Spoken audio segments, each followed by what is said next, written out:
আসসালামু আলাইকুম। আমি দীর্ঘদিন যাবত একটি বিষয় নিয়ে কাজ করছি, মনে হলো এই বিষয়টা আপনাদের জানানো উচিত। কিভাবে আমরা খারাপ অভ্যাস বাদ দিব এবং ভালো অভ্যাস গড়ব। রাইট নাও ইয়াং জেনারেশনটা কিন্তু এখন একটি বিষয়ের মধ্যে খুবই আসক্ত, তা হচ্ছে অশ্লীল বিষয়গুলোতে। কিভাবে আমরা এই অশ্লীল খারাপ অভ্যাসগুলো বাদ দিয়ে একটা ভালো অভ্যাস গড়ব। আসলে কি হয়, ইয়াং জেনারেশন এই সময়টাতে আমরা অনেক খারাপ অভ্যাস কিন্তু গড়ে ফেলি। তো আমাদের উচিত এখন ভালো অভ্যাস বেশি বেশি করে গড়া। তো কিভাবে আমরা বেশি বেশি করে ভালো অভ্যাস গড়ব, এটা সব থেকে কার্যকরী পদ্ধতি হচ্ছে ত্বরান্বিত গতি।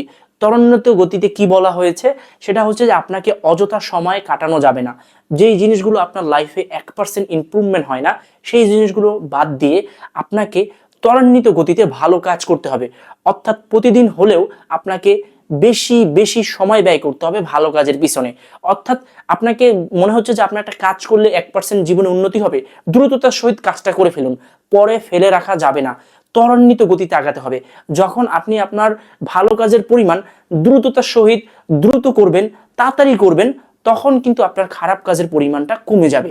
তো আজকে থেকে আমরা নিয়ত করি যে আমরা ভালো কাজ করব, কিন্তু এই যে কালকে করব, পরশু করব, আজকে বিকাল 5টায় করব, এরকম না। আমাদেরকে ত্বরান্বিত গতিতে করতে হবে, অর্থাৎ দ্রুততম গতিতে করতে হবে। ধরুন আমাকে একটা ভালো কাজ দেওয়া হয়েছে, সেটা হচ্ছে যে আমাকে কিছু মানুষের সেবা করতে হবে, কিছু জিনিস তাদের কাছে পৌঁছে দিতে হবে। তো এই যে আমি কালকে দিব, পরশুদিন দিব, বাইক নিয়ে যাব, এরকমটা না। এখনই করতে হবে, রাইট নাও করতে হবে, দ্রুত করতে হবে। এই ভিডিওটা যদি আপনি দেখে থাকেন, তাহলে এখনই একটা ভালো কাজ করুন, ভালো কাজ করতে থাকুন, নিজেকে এগিয়ে নিয়ে যান। এবং আমি একটা কথাই বলতে চাই, সেটা হচ্ছে যে আপনি যদি অশ্লীল বিষয়গুলো বা পর্নোগ্রাফি থেকে শুরু করে যে কোনো খারাপ বিষয় আপনি যদি ছাড়তে চান, বা স্মোকিং অর্থাৎ আপনি ধূমপান করেন, এই বিষয়গুলো ছাড়তে চান, তাহলে আজকে থেকেই, এখন থেকেই ভালো কাজের পরিমাণ বাড়িয়ে দিন। আর এই বিষয়টা কাজ করে, আমি দীর্ঘ অনেক দিন যাবত কিন্তু এই বিষয়গুলো নিয়ে কাজ করছি, কিভাবে ভালো অভ্যাস গঠন করা যায়। আপনি অবশ্যই ফলো করুন। আজকে থেকে, এখন থেকেই ভালো কাজের পরিমাণ বাড়িয়ে দিন। ইনশাল্লাহ সামনে ভালো কিছু হবে। আমরা সবাই ভালো কাজ করি, আমরা সবাই এগিয়ে যাই।